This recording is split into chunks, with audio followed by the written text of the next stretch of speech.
හරියටම 2026 අප්‍රේල් 2 වෙනිදා NDB බැංකුව කොළඹ කොටස් වෙළඳපොළට මුලින්ම කිව්වා අපේ බැංකුව ඇතුලේ පොඩි වංචාවක් වෙලා තියෙනවා. රුපියල් මිලියන 380යි කියලා. හැබැයි හරියටම දවස් 4කට පස්සේ ඒ කියන්නේ අප්‍රේල් 6 වෙනිදා ඔවුන් අලුත් නිවේදනයක් නිකුත් කරනවා. පාඩුව මිලියන 380ක් නෙමෙයි රුපියල් බිලියන 13.2ක් කියලා. මේක අහපු බැංකු තැන්පතුකරුවන් ස්ථාවර තැන්පතුකරුවන් මේ හැමෝටම වඩා තරු පෙනුනේ ස්ටොක් මාකට් එකේ ඉන්වෙස්ට් කරපු පුද්ගලයන්ට. මෙයාලගේ විශ්වාසය මත ආයෝජනය කරපු කොටස් වෙළඳපොලේ ෂෙයාර්ස් ගත්තේ මිනිසුන්ට. මේ කතාවත් එක්ක ස්ටොක් මාකට් එකේ මෙයාලගේ ෂෙයා එකේ එක පාට වටිනාකම අඩු වුණා. මේ හොරකම වෙලා ඉවරයි. මේකෙන් ඇති වෙලා තියෙන බලපෑම ශ්‍රී ලංකා මහ බැංකුවත් මැදිහත් වෙලා මේකට ගොඩක් කන්ඩිෂන් දාලා තියෙන්නේ. කොන්දේසි විදිහට අප්‍රේල් 6 වෙනිදා කොටස් කරුවන්ට ගෙවන්න හිටපු ලාභාංශ කෑෂ් ඩිවිඩන්ඩ්ස් ගෙවන එක සම්පූර්ණයෙන්ම තහනම් කරලා තිබෙන්නේ. ඒ වගේම තමයි බැංකුවේ අලුත් ශාඛා විවෘත කරන්න අවස්ථාවක් කිහිපයක් තිබිලා තියෙනවා. ඉතින් ඒවා සම්පූර්ණයෙන්ම නතර කරලා තිබෙනවා. ඒ වගේම තමයි විශේෂයෙන්ම අවුරුදු සමයේ ගෙවන්න තිබ්බේ බෝනස් මේ හැම එකක්ම නතර කරලා තිබෙන්නේ. විශේෂයෙන්ම බැංකුව හදිසි අවස්ථාවකදී ලික්විඩිටි සපෝට් එක ද්‍රවශීලතාවය පහසුකම් ලබා දීලා තියෙනවා ශ්‍රී ලංකා මහ බැංකුව.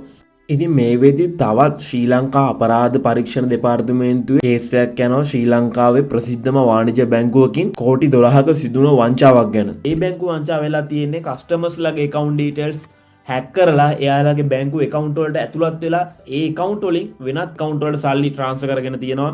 එහිදී කෝටි 12ක වංචාවක්. ඉතින් මේ වෙද්දි එක දිගට වංචා කිහිපයක් සිදු වෙලා තිබෙනවා. මේක NDB බැංකුවට විතරක් නෙවෙයි සමස්ත ලංකාවේ තියෙන හැම බැංකුවකටම ලොකු ප්‍රහාරයක්. අනිවාර්යයෙන් මේකේ ඔඩිටර්ස්ලා ඉන්නවා. ශ්‍රී ලංකා මහ බැංකුවේ ඔඩිටර්ස්ලා ඉන්නවා. ඒ මිනිස්සු නිදිද? ඉතින් නැත්තම් ඒ මිනිසුත් එක්ක එකතු වෙලා ගහපු ගේම් එකක්ද මේක? ඉතින් මේවා අහන්නේ මේ තැම්පතුකරුවෝ. ඉතින් අනිවාර්යයෙන්ම එක්ක ශ්‍රී ලංකා මහ බැංකුව අධිපති හෝ මේකේ CEO මෙයාලා එළියට ඇවිල්ලා මිනිසුන්ගේ විශ්වාසය දිනා ගන්න මේ පිළිබඳව සවිස්තරාත්මක විස්තරයක් ගෙන එන්න ඕන. දැන් දින කිහිපයක් ගත වෙලා ඉවරයි. කොටස් වෙළඳපොලේ ෂෙයාර්ස් මිලදී ගැනීමේ ප්‍රවණතාවය අඩු වෙලා තියෙනවා. ගොඩක් මිනිස්සු විකුණනවා. ඉතින් මේ විශ්වාසය මේක තව ඉදිරියට යන්න කලින් මිනිසුන්ගේ විශ්වාසය දිනා ගන්න අනිවාර්යෙන් ඉහළ ජ්‍යෙෂ්ඨ නිලධාරියෙක් හෝ අඩුම ගානේ මහ බැංකුවේ හෝ නිලධාරියෙක් මේ පිළිබඳව සවිස්තරාත්මක විස්තරයක් ගෙන එන්න ඕන. දැනට පුද්ගලයන් 4 දෙනෙක් මේ සම්බන්ධව අත්අඩංගුවට අරගෙන තිබෙනවා. ඒ වගේම මේක කොහොමද වුනේ කියලා අපි කතා කරමු. මේ කරුණු අපි අරගෙන ඉන්නේ බැංකුවේ ඇතුළේම වැඩ කරන පුද්ගලයෝ කියපු කතා වලින් 100%ක් සමහර වෙලාවට ඇත්ත නොවෙන්න පුළුවන්. ඉතින් මේ බැංකුව ඇතුළේම වැඩ කරන ප්‍රධාන සේවකයෙක් ඉන්නවා. ඔහු ගිණුම් බාරව ඉන්න කළමනාකාරතුමෙක්. එම තව පුද්ගලයෙක් ඉන්නවා මේ පාස්වර්ඩ් බාරව ඒවට ඇක්සස් ලබා ගන්න පුළුවන් පුද්ගලෙක්. ඉතින් මෙයාලගේ උදව් ඇතුව තමයි මේ බිලියන ගානක හොරකමක් කරලා තිබෙන්නේ. ඉතින් මේක මෙහෙමයි වෙන්නේ. සාමාන්‍යයෙන් බැංකුව අතර කට්ටිය ට්‍රාන්ස්ෆර් මුදල් හුවමාරු කර ගන්නවා. ඉතින් මෙහෙම සමහර අවස්ථාවලදී එක නම්බර් ගිණුම් අංකයක් වැරදුනහම නැත්නම් නමක් වැරදුනහම ඒ මුදල බ්ලොක් වෙනවා ටික වෙලාවකට. නැත්තම් සමහර ඒවා මාස ගණන් බ්ලොක් වෙන අවස්ථාත් තියෙනවා වැරදි නම්බර්ස් වලට එහෙම වැටුණාට පස්සේ. එහෙම తాවකාලිකව බ්ලොක් වෙන ඒවා වෙනත් ගිණුමකට නැත්තම් ඒක වෙනත් පැත්තකට දාලා ඒ මිනිස්සුන්ගේ මුදල් අහපව් අර ගලාගෙන යන බැංකුවේ ගලාගෙන යන කෑෂ් ෆ්ලෝ එකෙන් එයාලට සල්ලි ගෙවනවා. මෙහෙම අරගෙන මෙන්න මේ ආකාරයට මේ සස්පෙන්ඩ් account తాවකාලිකව යන ඒවා වෙනම account එකක් විදිහට යනවා. ඒකට නමක් ගමක් නැති නිකන් සස්පෙන්ඩ් තාවකාලික account එක ගන්න මේ මෙන්න මෙහෙම එකතු වෙන මුදල් තමයි මොවුන් එකතු කරලා තියෙන ආකාරයට කියන්නේ. ඉතින් මේකට අර අපි කියනවා ස්මාර්ට් ඉලෙක්ට්‍රොනික ෆන්ඩ් ට්‍රාන්ස්ෆර්. එහෙම කරද්දී අර සෙෆ්ට් එකක් විදියට. ඉතින් මෙන්න මේකෙන් තමයි මේ ආකාරයට මුදල් ඇදලා තියෙන්නේ. මුලින් ලක්ෂ 50ක් සාමාන්‍ය එකපාරක උපරිම ට්‍රාන්ස්ෆර් ගන්න පුළුවන් ලක්ෂ 50යිනේ.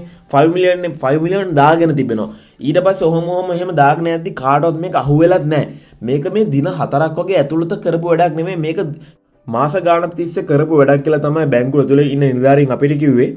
මේක ටික කාලයක් කරත් එක විගණන නිලධාරියෙකුටවත් කොහොමවත් කාටවත් අහුවෙන්නේ නැතුව කරපු නිසා මුලින් අර මම කියපු පුද්ගලයා මෙහෙම සල්ලි අරගෙන ට්‍රේඩින් කරාලු. ට්‍රේඩින් කරලා හොඳ ප්‍රොෆිට් එකක්. මේ ආකාරයට එයාගේ ව්‍යාපාර කටයුතු ඒ වගේම පස්සේ ඉඩනුත් මේවට මිලදී අරගෙන ඊට අමතරව දැන් කියන කතාවක් තමයි ආරංචි මාර්ග පවසන ආකාරයට මොවුන් මේ මුදල් ලොකු මුදලක්ම ක්‍රිප්ටෝකරන්සි වලට දාලා බයිනෑන්ස් වගේ ප්ලැට්ෆෝම් එක කරා දාලා ඊට පස්සේ මේවා ට්‍රේඩින් කරලා මේ මුදලෙන් ලොකු මුදලක්ම ලොස්ලු දැන් නැති වෙලා ඉවරයි කියලා තමයි කියන්නේ. සමහරට ආයි ගෙවන්න වෙන්න නිසා කියන බොරුවද දන්නෙත් නැහැ.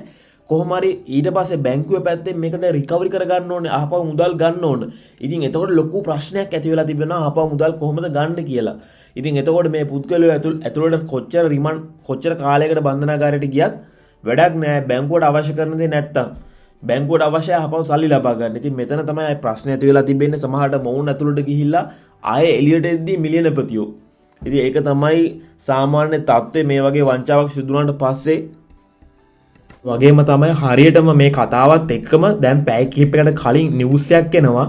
බයිනෑන්ස් ගිණුම් වලට සම්බන්ධ গুপ্ত ව්‍යවහාර මුදල් ගනුදෙනු හරහා රුපියල් මිලියන 290ක් අතුරුදහන් වීම සම්බන්ධයෙන් කොළඹ ප්‍රධාන මහේස්ත්‍රාත්වරයා විසින් මෑතකදී කරන ලද නිරීක්ෂණය හුදකලා මූල්‍ය වංචාවකට වඩා බොහෝ සෙයින් වැඩි යමක් ලෙස සැලකිය යුතුයි. ඒ ශ්‍රී ලංකාවේ මූල්‍ය හා නියාමන අංශයේ ලොකු අවදානමක් නියෝජනය කරන බව තමයි ජාතික ආරක්ෂා මූල්‍ය ස්ථාවරත්වය සහ නීතිය ක්‍රියාත්මක කිරීම වගේ පුළුල් පසුබිමක් අවධානය කරනවා. ඉතින් මේක ලොකු තර්ජනයක්. ලංකාව විතරක් නෙවෙයි ලෝකයේම සමහර පුද්ගලයෝ සහ ආයතන තියෙන්නෙම මේ වගේ වංචා කරන්න.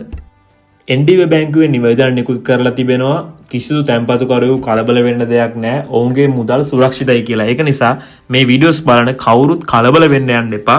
ඉතින් NDB බැංක් එක ජාතික සංවර්ධන බැංකුව කියන ලංකාවේ ප්‍රමුඛතම වාණිජ්‍ය බැංකුවක්. එය 1979 වසරේදී තමයි රාජ්‍ය සංවර්ධන මූල්‍ය ආයතනය එය දැනට කොටස් වෙනද පොලේ අපි කිව්වා වගේ ලයිසන්ස් ගොතු කර පෞද්ගලික වාණිජ්‍ය බැංකුව ලෙස ක්‍රියාත්මක කරනවා. ඒ වගේම තමයි මේක ෆිච් රේටිං ඒ ලෙස වාර්තා කරනවා. ඉතින් ස්ථාවර බැංකුවක්. ඒක නිසාම තමයි ගොඩක් ආයෝජකෝ ස්ථාවර තැන්පතු මේකේ ගොඩක් දේවල් තියෙනවා. තව මනි මාකට් account මෙයාලගේ ඕපන් කරනවා, යුනිට් ට්‍රස්ට් ගන්නවා. දිවයින පුරා NDB බැංකුවේ ශාඛා 113කට අධික ප්‍රමාණයක් තිබෙනවා. දැනට අපිට ආරංචි වුණ කරුණු මත තමයි මේ වීඩියෝ නිර්මාණය කර තිබෙන්නේ. ඉදිරියේදී සවිස්තරාත්මක වීඩියෝවක් අරගෙන සූදානම්. අපේ channel එක subscribe කරලා තියාගන්න. ඔබට සුබ දවසක්.